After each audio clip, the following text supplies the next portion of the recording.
Fun fact, when I first started to collect vinyls a number of years ago, I believe it was in fact 2016, the main purpose was in fact to generate a new interest in my life that was completely not Doctor Who related, and here we are a number of years later, and a sole part of my vinyl collection in fact completely consists of Doctor Who releases. And on that note, in today's review, I'm going to be taking a look at yet another Doctor Who vinyl record release, this time round another product from the Demon Music group, and it is in fact the 1965 First Doctor story, The Daleks Masterplan, on a whole 7 180-gram heavyweight vinyls. Now this collector set is in fact something completely different from what I normally review on this channel, simply because I'm normally used to reviewing either singular vinyls or a double LP at most, and not a box set that consists of a whole 7 records that present a whole 12-part 1960s Doctor Who serial.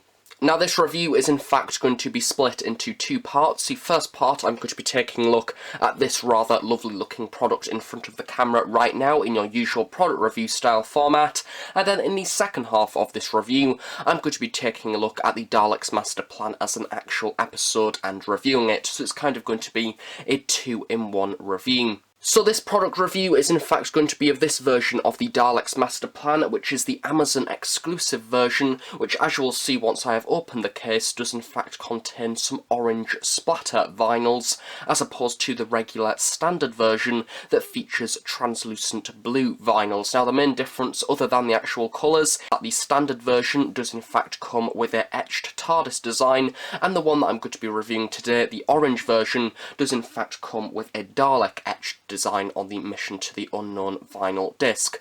Now the main reason that I've decided to opt for the Amazon orange splatter version is because this version is strictly limited to only 1,000 units, and the standard translucent version that is also available from other retailers including EMP as well as HMV in stores is in fact, I do believe, still a collector's item, however doesn't have the strict limited quantity run. Therefore, from a collecting perspective, I thought that this one would be the slightly better purchase. Now the recommended retail for this product is around £100, which is fairly expensive, I must admit.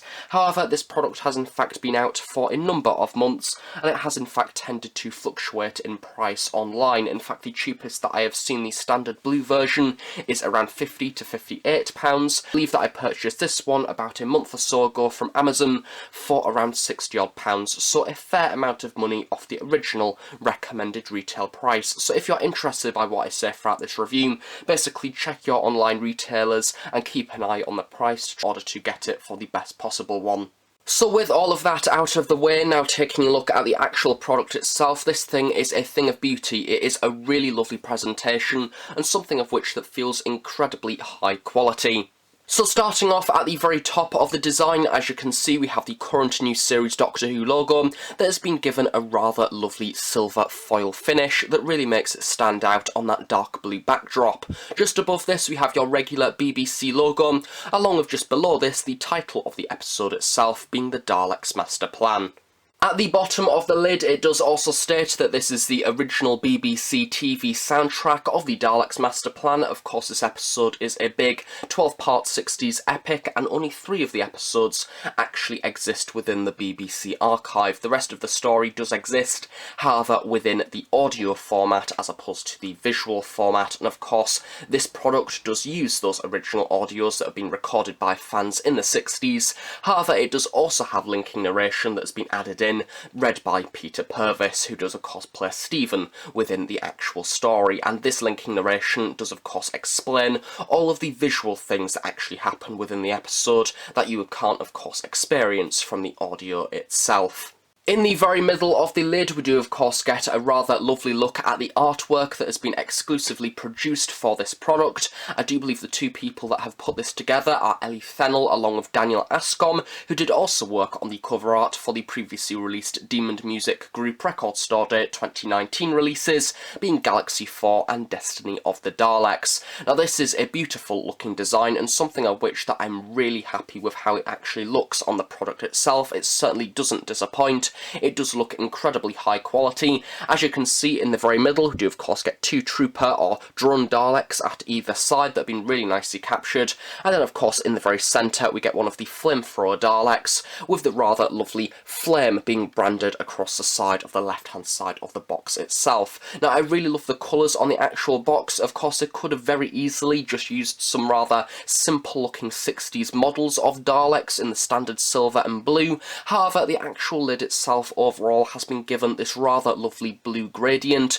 using lots of different shades in there in order to bring out lots of the different details and really giving some depth to the actual picture itself. One of the main pieces that I do really like is I love the way that the orange, yellows and reds from the actual flame itself is being reflected on this middle section of the Dalek here, along with the actual shrubbery and the plant life below the Dalek itself, of course from the forests of Kemble. And of course in the very background you do have the rest of the forest itself, which once again has been captured using lots of different shades of blue, once again creating a really lovely sense of depth. And then one of my favourite parts of this actual design is that lovely ominous glow of orange in the background as well, almost giving the impression of other Daleks burning down the forest, of course from the early half of the story itself. So now flipping the product around to the back, this is in fact incredibly heavy, which is something that you come to expect from having 7-hole vinyls on the inside. So as you can see, the back of the box once again continues a very similar design to the front, using lots of the same colours with the different shades of blue,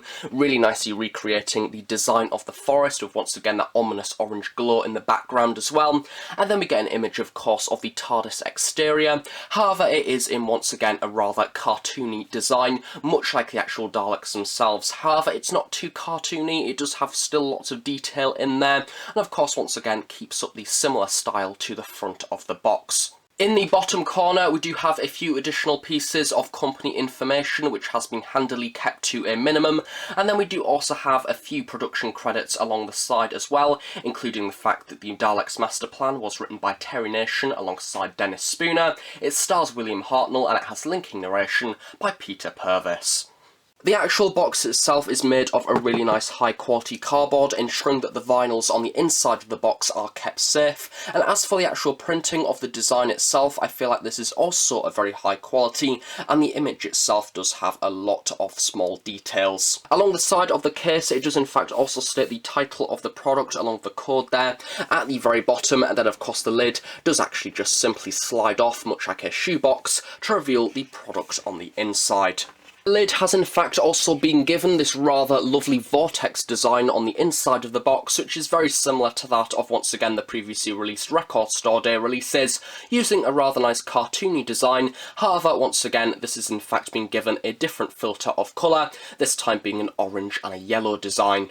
The first thing that you will find once you have opened the box is in fact this rather thin piece of paper. Now this does in fact fold out to in fact show the cast list of the story itself.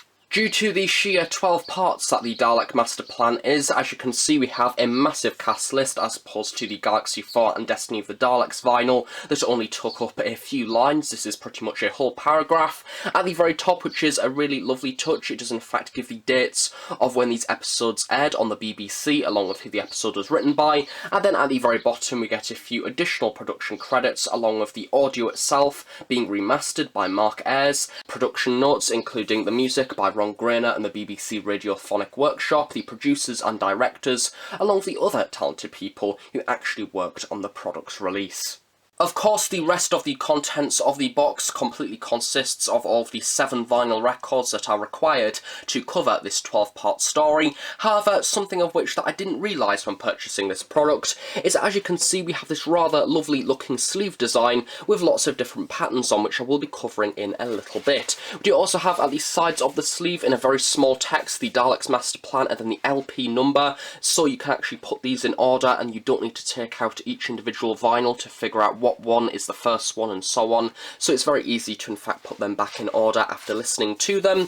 However, this design right here isn't in fact the sleeve of the actual vinyl. This is in fact an additional piece of cardboard that is added over the top, which is in fact a lot thicker, so once again protecting the actual vinyl on the inside of the box, but this in fact creates a collage. The inside of the actual case itself then in fact features the actual sleeve of the vinyl, which as you can see does in fact have this design of have the TARDIS in the Vortex on, once again the same design that was used on the Record Store Day releases, and then on the opposite side we get all the episode details for the specific vinyl. So as you can see, this is LP7, and we have the side M and side N, and then of course we have episode 11 and episode 12, along with the title for the actual episode. Of course, with it being 60s Doctor Who, most of the parts did have individual title names, so in this case The Abandoned Planet and Destruction of Time, the air dates on the BBC, and then we also have the additional information of the cast and production people who worked on the actual story, which is a really lovely touch.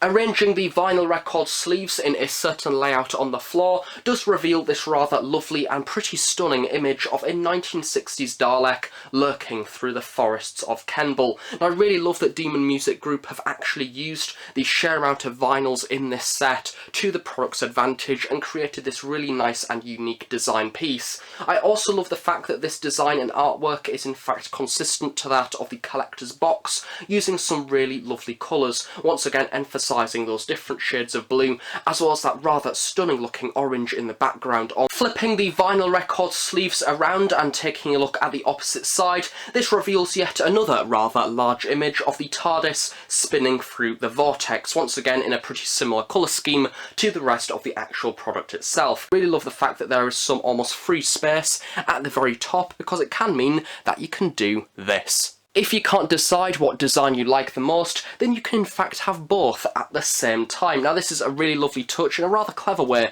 to in fact design the vinyl record sleeves, having the top half of the Dalek on the first 4 panels, and then of course the TARDIS at the very bottom. I'm presuming this is an intentional thing. As I purchased the Amazon exclusive version of the Daleks Masterplan, of course the records on the inside of my case are a rather lovely and vibrant looking orange colour, with an additional yellow fleck design added over the top. Now of course, much like any other vinyl that follows a similar design to this one, this design will in fact vary between the different records. Some of them will have more yellow flecks on than others, and vice versa. Now taking a look at another one of the records, being the first LP of the set, which does of course contain the Mission to the Unknown.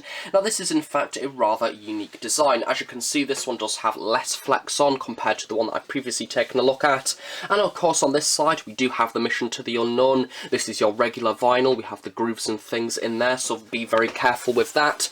However, if we flip around the record itself, we have a rather unusual novelty, and something of which that I have never seen on a record before. No doubt it has happened on other records, however I've never seen it on a Doctor Who one. Now as you can see, we have this rather unusual design. You can actually touch it. Now this is something of which that naturally record collectors always avoid. The reason why I'm being absolutely okay with actually touching this is simply because there is no actual material on this side. As you can see, there is no label in the very middle, and that is because there is in fact the engraving of a Dalek. Now this is in fact rather difficult to see, I can't deny, but there is in fact a design of a Dalek on its side profile. You might just be able to see the start of the plunger coming around the side here, as well as the different Dalek orbs, and then if we move up to the sides here, just tilting the camera up a bit, you may just be able to see the slats and the gun at a certain angle, and then we do of course also have the eye stalk there at the very top as well. Now this is in fact rather difficult to show on camera. There we go, that's probably the best that I'm going to get it. But this is really nice. Of course the standard version is a TARDIS, which is probably equally as nice, and I hope that this little design does in fact continue on the future releases, because it is in fact quite a cool novelty. Taking a closer look at the Daleks Masterplan, written by Terry Nation and Dennis Spooner, all of the episode is lost from the TV archive, with the exception of parts 2, 5 and 10. In my opinion, the likelihood of this story ever being animated seems rather slim, given the large cast list, the many different locations, along with the story's 12-part length, 13 if you include the Mission to the Unknown. My first ever experience of the Daleks Masterplan was in fact through this very vinyl release. I have never made an effort to listen to the soundtrack beforehand or watch the loose cannon reconstructions. I think that this is simply down to the fact that this story is a whole 12 parts long, 13 if you count Mission to the Unknown, and the general audience reception does seem a little mixed. Mission to the Unknown acts as a prequel story for the grand upcoming main story itself, setting the foundation of the planet Kemble without the Doctor present for its entirety.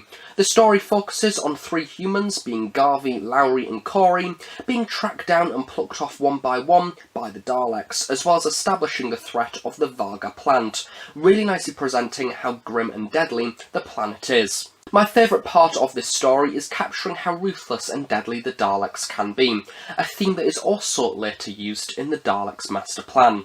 Moving on to the Daleks Masterplan itself with the first 4 parts: The Nightmare Begins, The Day of Armageddon, Devil's Planet and The Traitors. These stories set the scene of Kemble, now with the Doctor present, after another group of humans try to locate the lost spacemen from the mission to the unknown after their mysterious disappearance, who are led by none other than Nicholas Courtney, this time round not playing the Brigadier, who has some brilliant scenes with Hartnell, especially when their ideas conflict in the early few episodes. I love the continued references to the previous Dalek adventures, including the Dalek invasion of Earth as well as the chase, a great touch drawing focus to the fact that Stephen has had past encounters with the Daleks.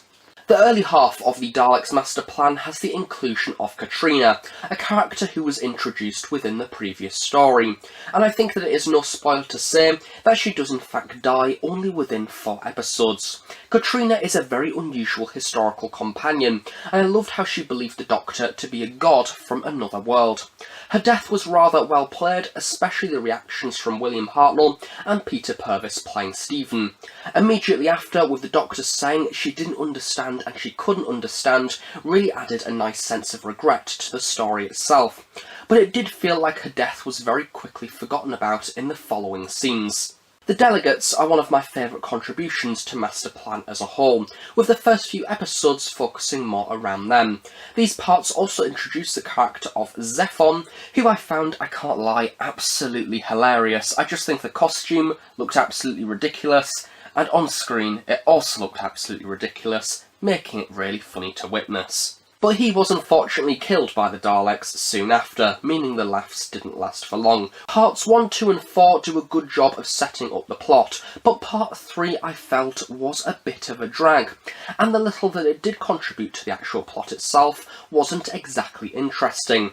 And unfortunately this episode also begins the big distraction of flying around space to the different planets. This does last for a fair few stories afterwards, with the Doctor now in possession of the Tyranium core. Also mentioning Kevin Stoney playing Mavek Chen, or as the Daleks call him, Mavek Chen. He was certainly a very key part of all of the episodes, working alongside the Daleks, and to me did seem very classic in style, kind of like a comic book villain. Episode 5 and 6, Counterplot and Coronas in the Sun, continue the Dalek pursuit of the Doctor through time and space, and sees a slightly more interesting sequence as the plot starts to get going once more. The Doctor, Stephen and Sarah Kingdom, now a part of the TARDIS team, are transported to the planet of Myra, after walking into a cellular dissemination experiment, as you do.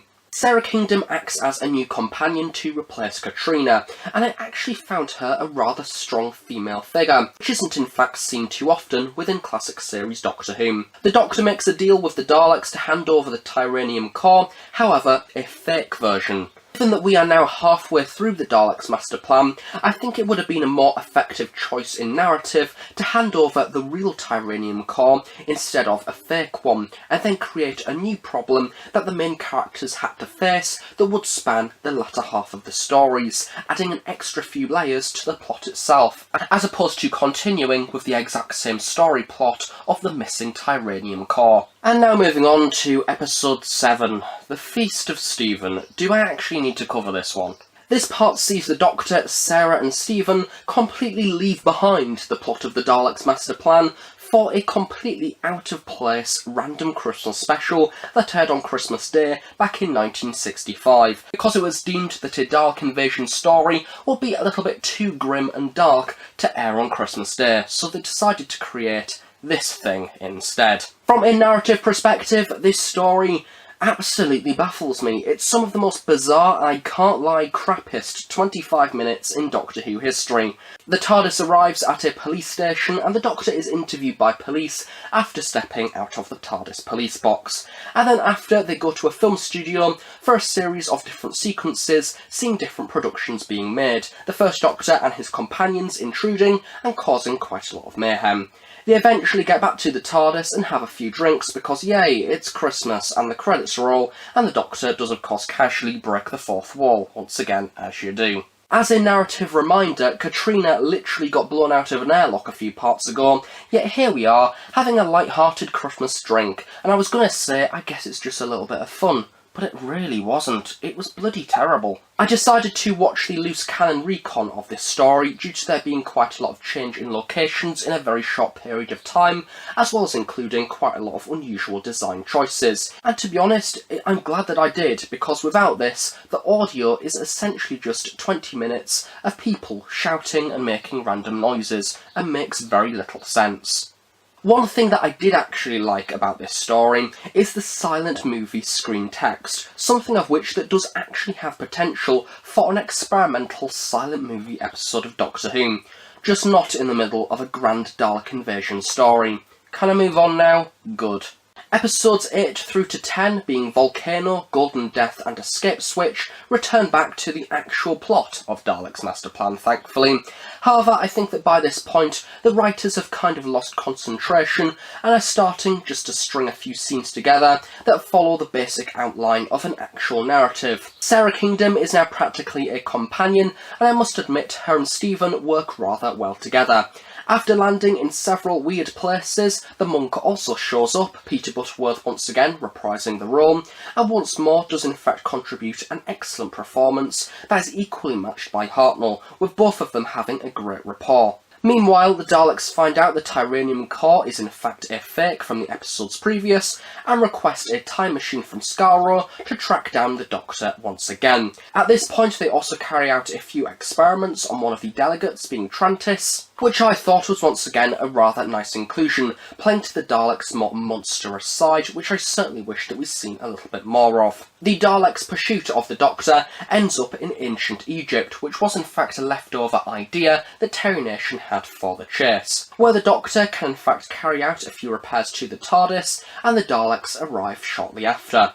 I absolutely love the idea of the Daleks versus the Egyptians in a Doctor Who story. A battle with the pyramids in the background and the blazing desert sun is something that would look absolutely incredible on a new series budget. The final two episodes, The Abandoned Planet and The Destruction of Time, see a return to Kenball for the Daleks Masterplan equivalent of a final showdown. I must admit, I think that this is the moment in Masterplan where the aspects of the plot really start to come together. The delegates feature once more, seeing the Daleks fully betray them this time round, and this time the Time Destructor is finally put together and completed. Part 12 really has some gripping moments, drawing the story to a grand close. I love the idea of the planet of Kemble falling apart and de-aging around the Doctor and Sarah. It feels like a genuine struggle to get back to the TARDIS, and had the concept of regeneration been known at this point in the production of the Daleks Masterplan, this story could have been a great heroic final and end for Hartnell's incarnation. Sarah Kingdom's death once again was expected, but I never knew how it was actually going to happen upon listening to this story. I love that her departure is filled with struggle and determination to defeat the Daleks. It's not too over the top, it's not too emotional, it's simply just a grim death, which, given that we've already had the death of Katrina in this adventure, if Masterplan does anything, it proves the Daleks to be a deadly force of power. Hartnell also has some great moments in these last two parts, coming face to face with the Daleks, although I do feel like a good speech was required at the end of the adventure to fully draw the story to a close. So overall for the Daleks Masterplan, well, it's a pretty big story, isn't it? It's actually the longest story in Doctor Who history, and I never quite knew what to expect, but I came out of the other side of listening with rather mixed opinions. Some moments were great, others a tad mediocre, and some pretty crap indeed. This story does live up to the grand space adventure, going to many planets and locations such as Kenbul and ancient Egypt, really homing in on what Doctor Who is at heart. But it did also feel like it required a good rethink before the episode actually entered production. At some points I felt like it didn't really know what it was doing, and was simply just waiting for the next interesting twist in the plot to appear, especially with episodes 3, 8, 9 and 10. It certainly does not need to be 12 parts long. For starters, episode 7 can be removed entirely, and preferably burnt in the fiery pits of hell. The whole idea of the delegates was brilliant, and it's a shame that we didn't see more of that. The narrative as a whole does have a lot of potential, and I think that if it was more refined, it may have turned into one of the best Dalek stories of all time. But taking the story for what it actually is, as opposed to what it could have been, it was a slow burner, with some great character moments, Dalek sequences and ambition, but never quite hit that mark fully. I certainly recommend this story to classic series fans who are dedicated to experiencing classic series missing episodes in at least some form, as opposed to the regular day-to-day fan, because this one is for the completists and the dedicated, rather than the fans who actually wish to watch and witness a Doctor Who story simply for the fun of it, because at points the Daleks Masterplan isn't necessarily entertaining, and it can just be a little bit more of a task, but I suppose in some ways it does live up to the hype and expectation of being a big, grand Dalek 60s story. So in conclusion, for this double review of the Daleks Masterplan vinyl record collector set from the Demon Music Group, along with my episode review of the Daleks Masterplan as an actual story, starting off with the actual product itself, this is a really lovely item to add to your collection, and I think that the Demon Music Group have in fact done a really lovely job on its design. The artwork itself is certainly something that wins this product over for me, being incredibly colourful in its design, but also very visually striking. They've not just gone with standard images of the characters from the episode itself, but they've in fact started from scratch and created something that is really nice and vibrant, and something that will look great on display. If you are a dedicated Doctor Who vinyl collector, then this is something that I do recommend that you purchase, or at least consider purchasing. However, if you're somebody of which who wants to start their journey in collecting Doctor Who vinyl records, then for the minute I would advise probably not buying this release, and I would certainly advise possibly buying some of the other Doctor Who vinyl records currently available on the market. For example, the current Big Finish vinyl records that have been produced for a year or so, simply because those are priced at around £15 to £20. Maybe even consider the previously released Demon Music Group records, including Galaxy 4 and Destiny of the Daleks, that were of course released earlier this year as a part of Record Store Day, once again simply because those are cheaper than this release, and this product is certainly more for the dedicated Doctor Who vinyl collector as opposed to those that are just starting out. As for the actual episode of the Daleks Masterplan, once again I'm recommending this story to a more dedicated classic series Doctor Who fan. I think that from my experience of listening to the Daleks Masterplan, it is an episode that does need a lot of dedication and interest, simply down to the fact that it is a whole 12 parts long. There is a lot of characters to be introduced to, lots of different changes in locations, and it is just generally a lot of effort to actually watch it or listen to it all the way through to the very end. It's also a perfect example of a Doctor Who script that certainly needed a few more tweaks and refinements in there in order to make it flow a little bit better compared to what we actually seen on screen, because the actual narrative itself does have quite a lot of flaws and moments that could generally just be cut out altogether, certainly including the Feast of Stephen. So thank you very much for watching this review of the Daleks Masterplan vinyl record collector set. I hope you have enjoyed it. If you have any questions about this product or generally Doctor Who vinyl records as a whole, please do leave them in the comments section below, and I will of course reply to them at some point in the near future. And as per usual, stay tuned on the Host Productions for brand new Doctor Who content every single week. And on that note, I shall see you all next time. Bye for now.